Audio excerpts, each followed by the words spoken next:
Hey friends, welcome to Unpolished but Called. I'm Kathrin Shaffer. There's a quiet gap most of us live in that we don't always name clearly. We understand more than we used to. We can see our own patterns with a level of honesty that probably would have surprised us a few years ago or a few months ago. We know what scripture says about the areas we struggle with, and if someone asked, we could explain it well enough. From the outside, that looks like progress. From the inside, though, there are places that haven't moved much at all. The same reactions still show up under pressure. The same habits reappear at the end of a long day. The same conversations in our head keep circling back to the same conclusions. Nothing about that is dramatic, which is probably why it's easy to live with. It doesn't feel like failure, it just feels like life continuing in a familiar way. Over time, that familiarity can start to pass as growth simply because we're more aware of it than we used to be. That's where this gets honest, not harsh, not condemning, just clear. God isn't absent in those places. Jesus hasn't stepped back or stopped working. The friction we feel around change usually isn't because nothing is happening.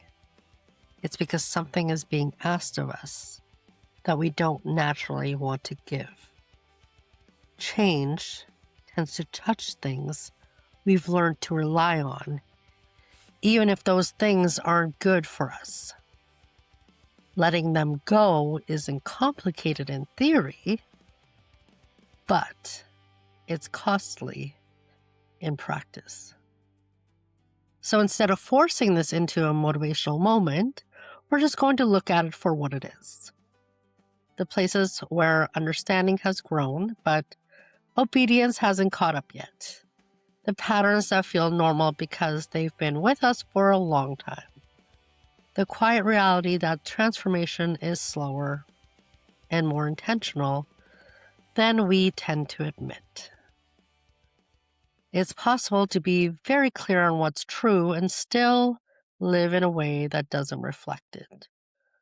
And that disconnect can sit quietly in our life without drawing much attention to itself. The more familiar we become with Scripture, the easier it is to recognize what needs to change, but recognition alone doesn't carry anything forward. It gives direction, but it doesn't create moment or movement. Movement only happens when something shifts in what we actually do, not just what we agree with. Most of us can identify at least a few areas where that gap exists. We know how we tend to respond when we feel overlooked or frustrated. We can see the habits that drain us or the patterns that keep repeating, even when we've said we want something different. I know that's true for myself, 100%. None of that is hidden. There's no shortage of clarity. The issue shows up in the moment when a different response would cost us something. Even if that cost is as simple as slowing down when we'd rather react quickly or choosing restraint when expressing ourselves would feel more satisfying. Those moments rarely feel significant at the time. They come and go without much ceremony, and because they don't feel like defining decisions, it's easy to treat them as minor. The problem is that they aren't minor in what they produce over time. Small, repeated choices create direction, and direction eventually becomes pattern. When the same response keeps showing up, it's not because we didn't know a better option existed. It's because the familiar option required less of us in that moment. That's where comfort starts to shape things more than we realize. Comfort doesn't usually present itself as a decision to avoid growth. It feels more like choosing what's manageable. It keeps life predictable. It reduces friction. It allows us to stay in a rhythm that doesn't demand much adjustment. Nothing about it seems extreme, which is exactly why it's effective. It keeps everything moving just enough that we don't question it too closely. Following Jesus, though, has always involved more than agreement.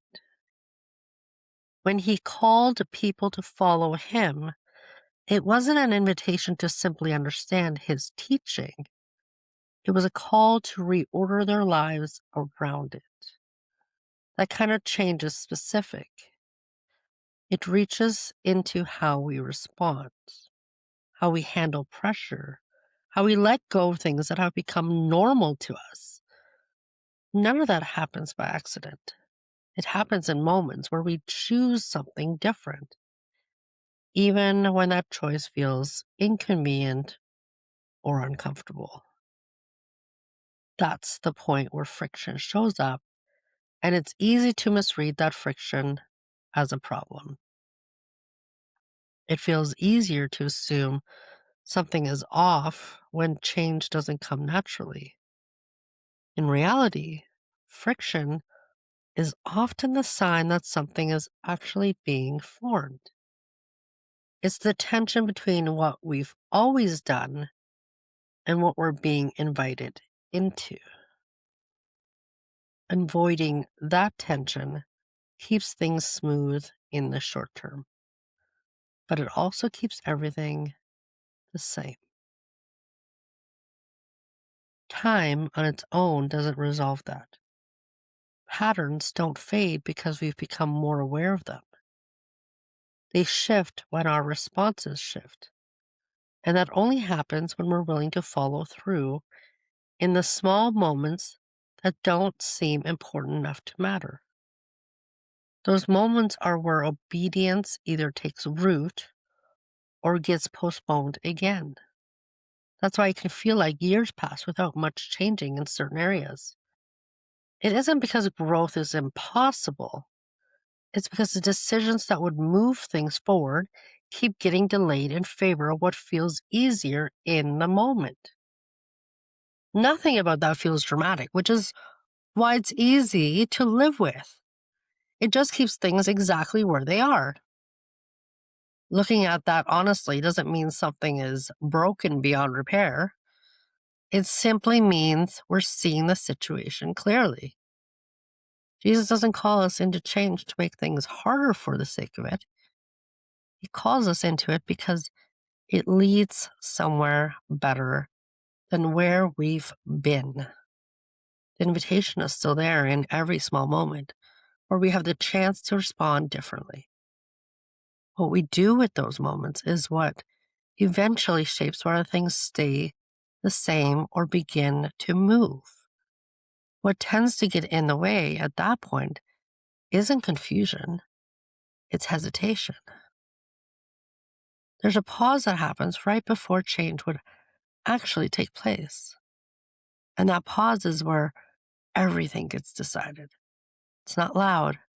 It doesn't feel like a major crossroads. It feels like a split second where we know what the better response would be.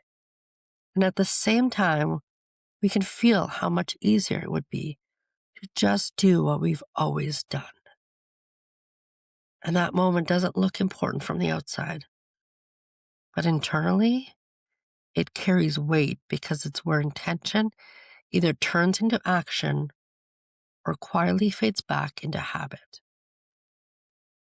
That hesitation usually has a reason attached to it, even if we don't fully articulate it. Sometimes it's the effort required. Doing something different takes more energy than repeating what's familiar, especially when we're already tired or stretched thin. Sometimes it's the discomfort of it.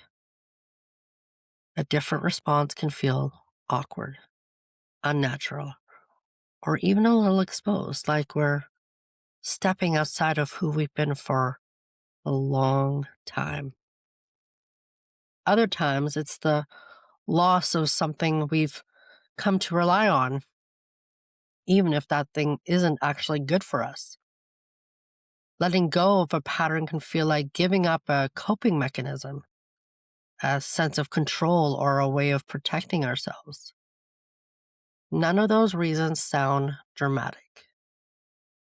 They sound reasonable. And that's what makes them so easy to agree with in the moment. But over time, those small agreements add up into a larger pattern where we consistently choose what feels manageable over what would actually move us forward. It's not that we've rejected truth, it's that we've negotiated with it. We've allowed it to exist without fully letting it reshape us. And that's a subtle place to live because it doesn't feel like resistance. It feels like delay. And delay has a way of stretching out longer than we expect. A week turns into a few months turn into a year. The same things are still there, just more familiar, a little less noticeable, a little easier to carry without thinking too much about them. And because life continues moving, we adapt around those areas instead of addressing them directly. That adaptation can look like progress on the surface. We get better at managing things, at explaining things, better at navigating around the same patterns instead of through them. But management isn't the same as transformation. It keeps things stable, but it doesn't change the underlying direction. That's where Jesus' words tend to land a little differently when we slow down enough to really hear them. He doesn't talk about change as something abstract or distant. He speaks in ways that bring it into the present moment. The decisions we're making right now, into the responses we're choosing in real situations. Following him isn't framed as something we'll eventually grow into someday. It's something that shows up in how we respond today, even in the smallest situations that don't feel important at the time. That's what makes this both simple and challenging at the same time. The path forward isn't hidden. It's usually right in front of us. But walking it requires us to step into something that doesn't feel as easy as staying where we are. And that's the tension we sit in. Because part of us generally wants to grow, and another part of us prefers what's familiar, even when we know it's not leading anywhere new. Holding those two realities at the same time is uncomfortable, but it's also where honesty starts to open a door for actual change. Not the kind we talk about in general terms, but the kind that shows up in specific moments where we choose differently than we have before. That's where movement begins. Not all at once and not perfectly, but consistently enough that over time, something actually shifts. And it doesn't happen because we suddenly felt ready. It happens because we stopped waiting to feel ready and responded anyways. That moment where we stop waiting for everything to line up internally before we respond is usually quieter than we expect. And it doesn't come with a clear sense that we've finally reached some new level of maturity. Most of the time, it feels almost anticlimactic, like we're simply choosing to do something different in a situation that looks very similar to the ones we've already been in. The circumstances don't suddenly change. The people involved don't act differently. The pressure still feels familiar. The only thing that shifts is our response. And even that can feel small in the moment. But that's where things actually begin to move. Because change isn't built on a single decision that fixes everything. It's built on repeated decisions that slowly reshape what becomes normal. The first time we respond differently, it might feel forced. The second time still takes effort. The third time, we start to recognize it a little sooner. Over time, what once felt unnatural begins to feel more stable. Not because the situation has changed, but because we have. That's the part we don't always give enough weight to. We tend to look for change in outcomes, but a lot of it is happening in our responses. And those responses are where obedience actually takes form. Jesus didn't frame following him as something that would always feel aligned with our instincts. There's a reason he spoke about denying ourselves, about taking up our cross, choosing a way of living that runs against what comes naturally. That language isn't meant to be heavy for the sake of it. It's meant to be honest about the fact that real change involves letting go of patterns that have become comfortable, even when those patterns no longer serve us. And letting go is rarely convenient. It interrupts what we're used to. It exposes things we've managed quietly. It asks us to respond in ways that don't give us the same immediate sense of control or relief. But that's also where growth stops being theoretical and starts becoming real. Because once we begin to act on what we already know, something shifts in a way that understanding alone could never produce. The gap between knowing and doing starts to close. Not all at once, but enough that we can feel the difference. There's less tension between what we believe and how we live. Not because everything is perfect, but because we're no longer ignoring the places where they don't match.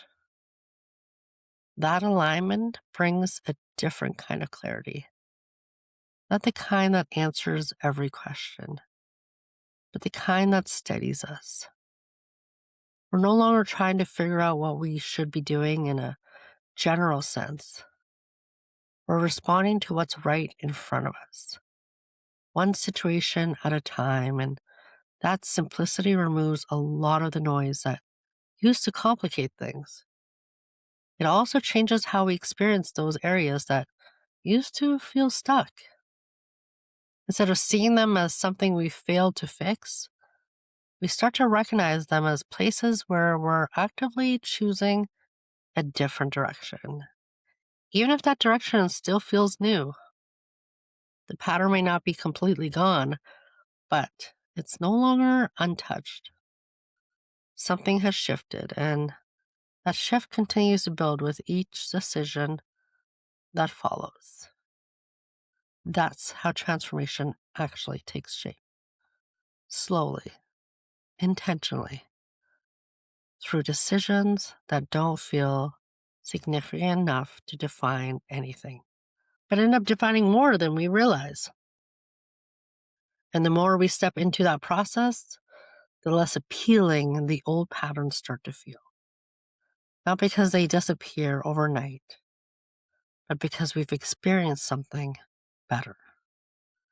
There's a different kind of steadiness that comes from responding in alignment with what we know is true. And once we've felt that, it becomes harder to settle for less. That doesn't mean the tension disappears.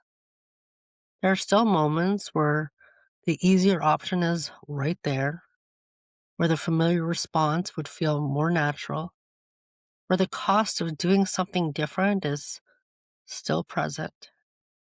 But those moments no longer feel like the only option. There's a growing awareness that we don't have to stay in the same cycle. And that awareness makes it easier to choose differently again and again and again. Until eventually, what once felt like effort becomes part of how we live, not because we forced it, but because we kept responding when it mattered. What also begins to change, almost without us noticing at first, is how we think about the idea of readiness. For a long time, it feels like we're waiting to reach a point where the decision will feel easier, where the motivation will be stronger, where the internal resistance won't be as present.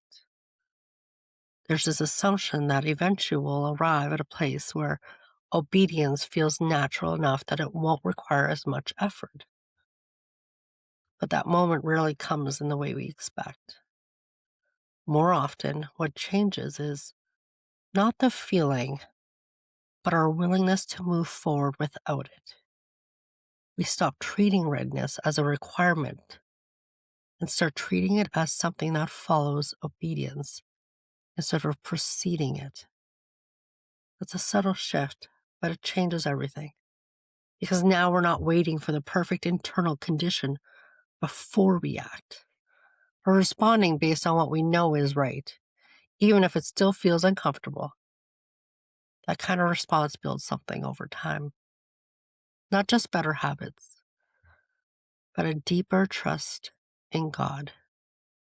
Because every time we choose to follow what Jesus has said, even when it doesn't feel convenient, we're reinforcing something internally that says His way is actually trustworthy, not just in theory, but in practice. And that kind of trust doesn't develop through understanding alone. It develops through experience, seeing what happens when we actually step into what He's calling us to do. That's where the relationship deepens.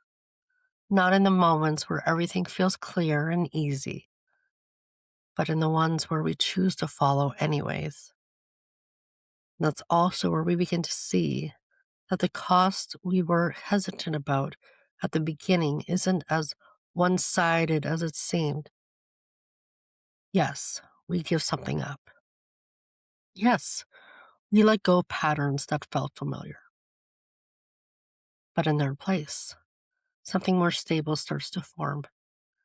A different kind of consistency, a different kind of clarity, a kind of peace that isn't tied to everything going our way, but to being aligned with where Jesus is actually leading us. That doesn't remove every struggle or eliminate every difficult moment, but it changes how we move through them. Because now we're not stuck in the same cycle wondering why nothing is changing. We're actively participating in the change, even if it's happening slower than we would prefer. And that shift, even though it starts small, is what eventually leads to something that feels genuinely different. Not just talked about, actually lived. This is one of those conversations that doesn't really need a dramatic ending, because the point isn't to walk away with a perfect takeaway. It's to recognize something honestly and decide what we're going to do with it while it's still fresh. Most of us don't stay the same because we don't care. We stay the same because the cost of changing feels higher than the cost of staying where we are, at least in the moment. And if we're not paying attention, those moments add up into years where we're still dealing with the same things, just with better language around them. But Jesus doesn't leave us there. He doesn't point it out to push us down. He points it out so we can actually move. Not all at once, or perfectly. Just one real response at a time, in the situations we're already in. So if something in this stood out to you, don't overcomplicate it. You don't need a full plan or to fix everything today. Just don't push it aside again. Let it lead somewhere this time. If you want to keep walking this out just a little deeper, everything connected to what we're building here. There's a free 5-day Start Here guide, and the rest of the ecosystem is in the show notes. You can also connect with me directly on Facebook, where I am most active and available for questions and deeper conversations under my name, Kathrin Shaffer. Thanks for sitting in this conversation with me, and we'll talk again soon.